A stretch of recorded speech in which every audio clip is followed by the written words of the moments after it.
Bismillahirrahmanirrahim. Assalamualaikum warahmatullahi wabarakatuh.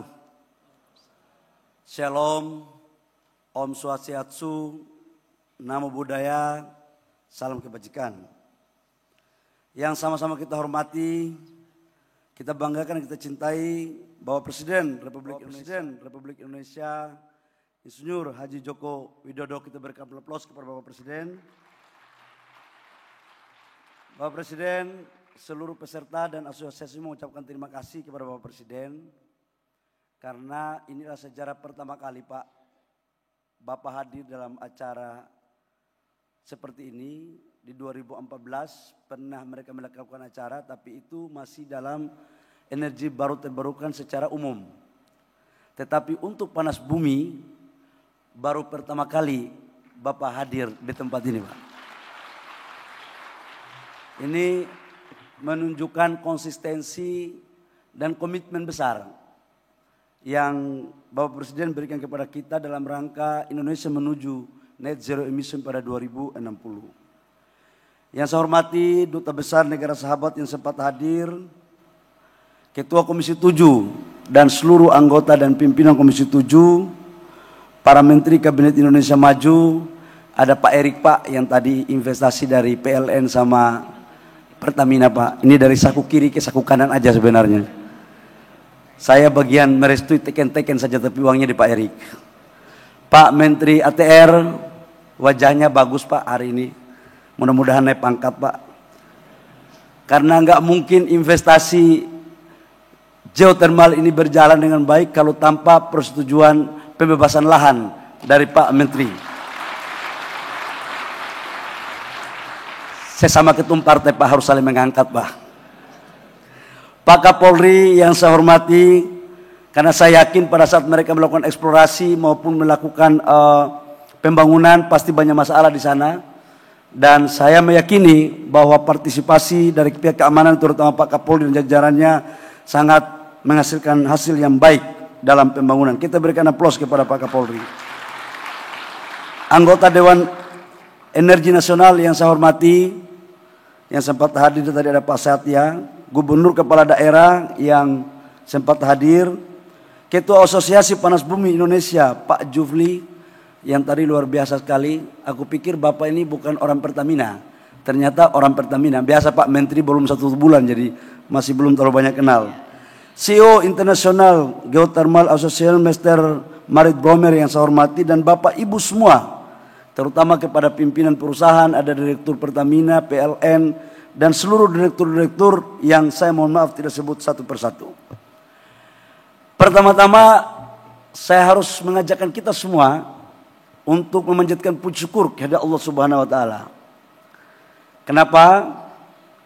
Karena di penghujung masa akhir jabatan presiden yang insya Allah akan berakhir di bulan Oktober 2020, bahwa Presiden masih dalam keadaan sehat walafiat dan hadir bersama-sama dengan kita di ruangan ini.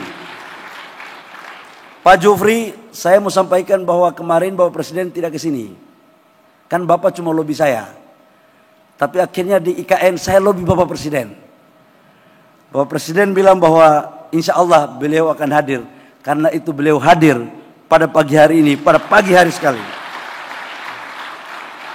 Bapak Presiden, kami melaporkan bahwa Indonesia saat ini memiliki kapasitas listrik yang ada sebesar 93 gigawatt atau setara dengan 93.000 megawatt.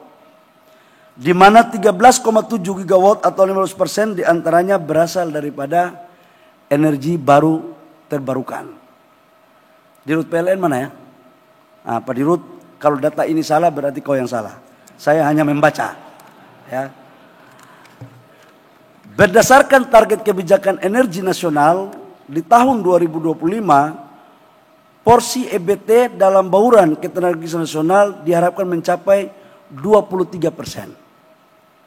Tetapi kenyataannya kita belum mencapai 23 megawatt atau 23.000, kekurangannya 8 gigawatt. Saya kemarin tanya Pak Dirut PLN. Kenapa ini terjadi? Jadi ternyata Pak, sumber-sumber energi baru terbarukan kita itu besar. Namun jaringannya yang belum terkonek. Contoh energi baru terbarukannya ada di Riau, tetapi jaringan listriknya yang belum ada di sana untuk menghubungkan. Begitu Pak Dirut. Itulah faktor penyebabnya. Kembali lagi Pak, ini tugas Menteri ESDM yang baru Pak, untuk menyelesaikan bersama-sama PLN. Jadi bukan salah PLN Pak, salah perencanaan kami juga yang salah Pak. Tapi mereka lebih banyak salahnya daripada kami. Energi panas bumi dapat menjadi salah satu instrumen penting untuk meningkatkan porsi EBT dalam baruan energi nasional. Izin Bapak Presiden, kami melaporkan bahwa Indonesia menjadi negara yang memiliki potensi geotermal terbesar di dunia, sebesar 40% atau setara dengan 24 gigawatt. Saat ini kapasitas dari pembangkit listrik panas bumi di Indonesia mencapai 2,6 gigawatt atau terbesar nomor 2 di dunia yang sudah jalan, dan pertumbuhannya selama 10 tahun terakhir itu tumbuh 2 kali lipat selama 10 tahun terakhir. Kapasitas listrik PLTP tersebut mencakup 18,5% dari total listrik EBT nasional atau 3% dari total 93 gigawatt. Pak Dirut, benar? Oh, benar kau. Kalau tidak RUPTL kau kita harus koreksi baik-baik. Dalam 10 tahun terakhir akumulasi investasi pembangunan PLTP juga tumbuh signifikan, yaitu naik hingga 8 kali lipat Pak. Jadi tumbuh 8 kali lipat, sehingga tahun 2024 diperkirakan investasi di geothermal sebesar 8,7 miliar US dollar. Pembangunan PLTP tersebut telah menciptakan lapangan pekerjaan kurang lebih sekitar 900.000 dan mampu memberikan kontribusi kepada negara kurang lebih sekitar 16 triliun rupiah. Tidak hanya dampak ekonomi, PLTP juga telah berkontribusi untuk mengurangi 17,4 juta ton CO2 per tahun di Indonesia.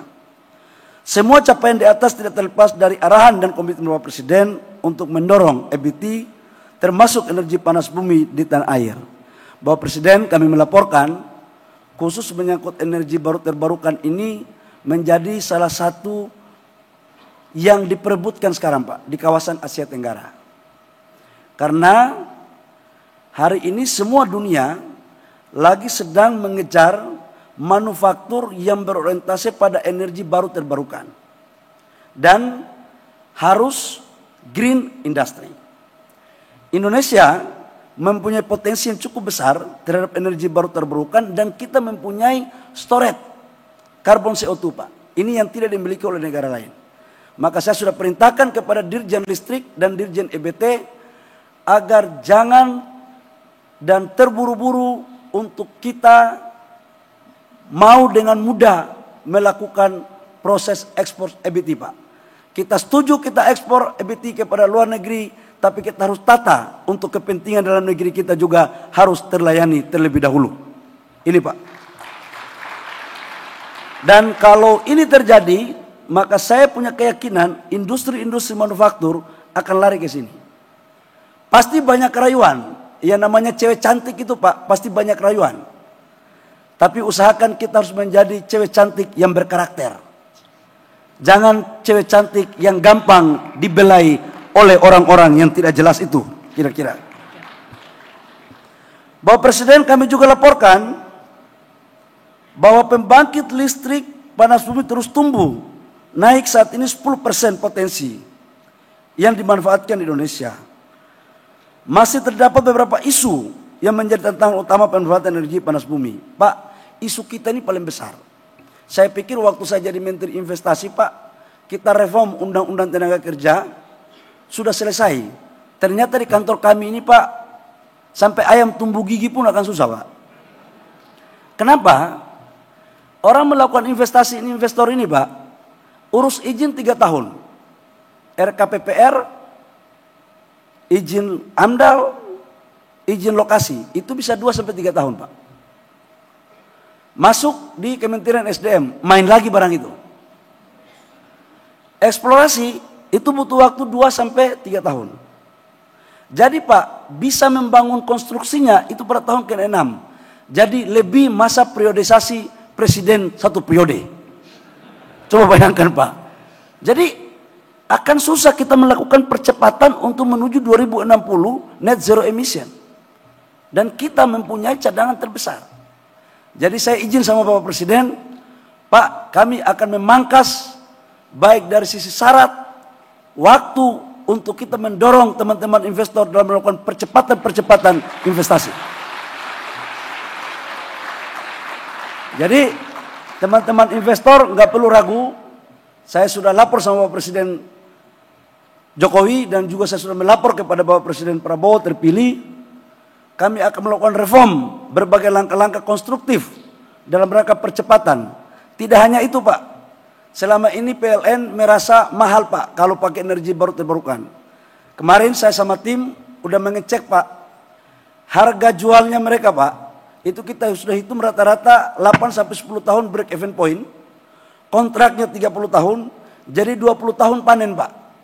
Jadi 8 sampai 10 tahun itu untuk break even point. Jadi ini Pak Dirut PLN tidak lagi ada alasan untuk EBT tidak jalan karena harga pemerintah kasihnya sedikit. Ini pasti win-win. Ini nggak boleh lagi main-main. Jadi tugas Pak Dirut PLN sekarang fokus untuk bangun transmisi. Kalau tidak, nanti transmisi dibangun oleh swasta melanggar daripada undang-undang kelistrikan kita. Jadi kita bagi tugas. Ngeri kali barang ini.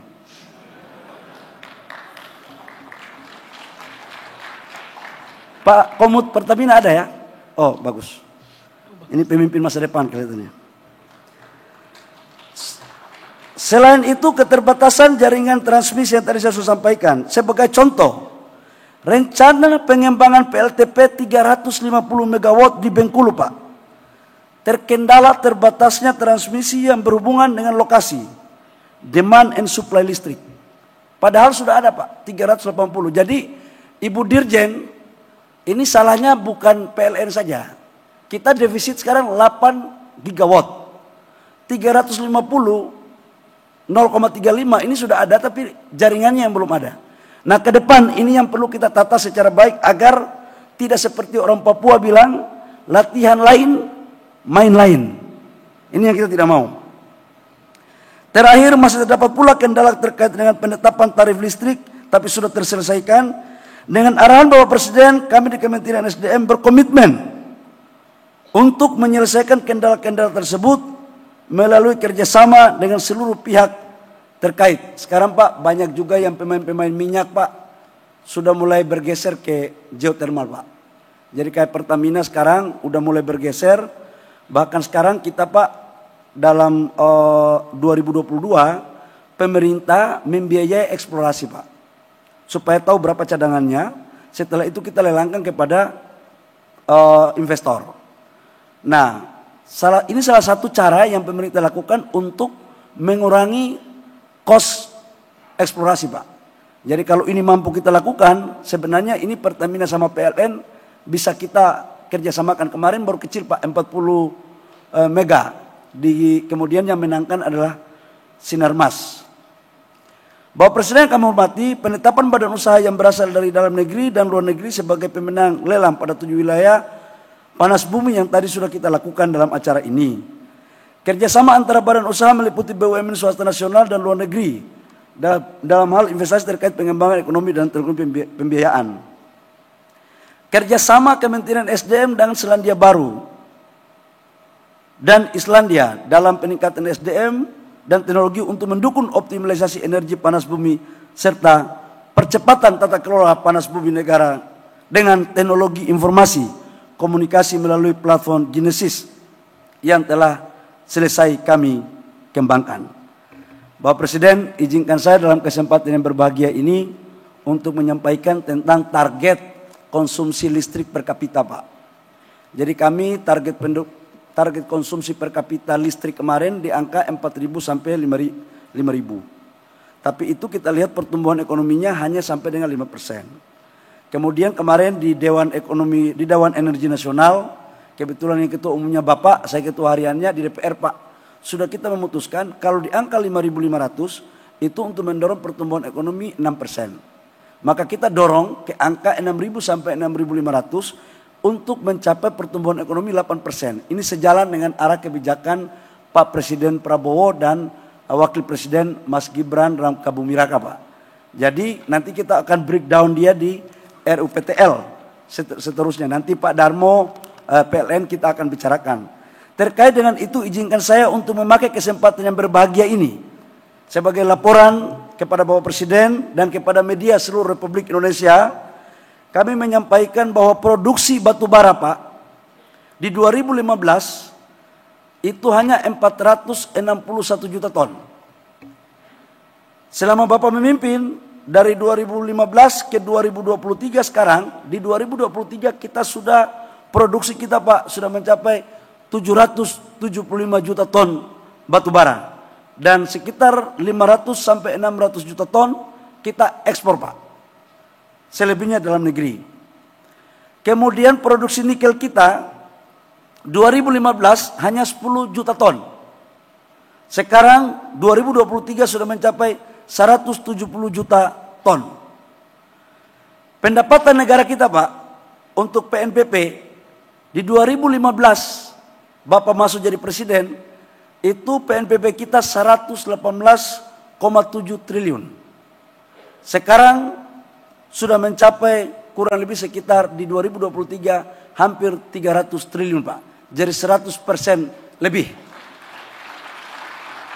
Total PNBP, Pak, dari 2015 sampai 2023 sudah mencapai 1.670 triliun rupiah, Pak. Jadi ini kerja-kerja dari Kementerian ESDM. Saya hanya membacakan, Pak. Ini bukan kerja saya, kerja tim. Karena jadi menteri belum sampai sebulan, Pak. Gitu. Tetapi saya yakin, Pak, Kementerian ESDM butuh kesejahteraan yang baik.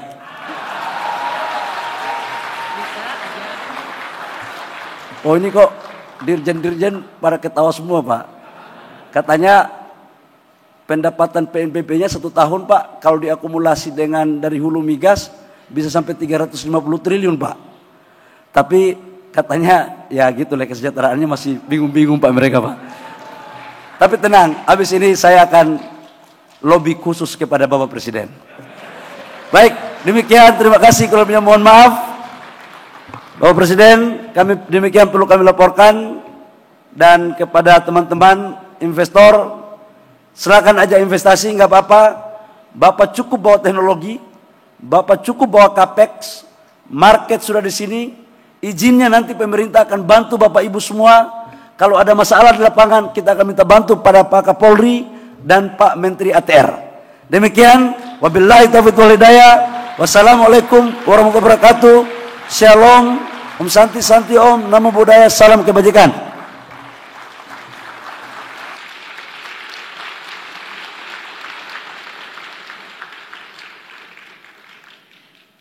Sejalan dengan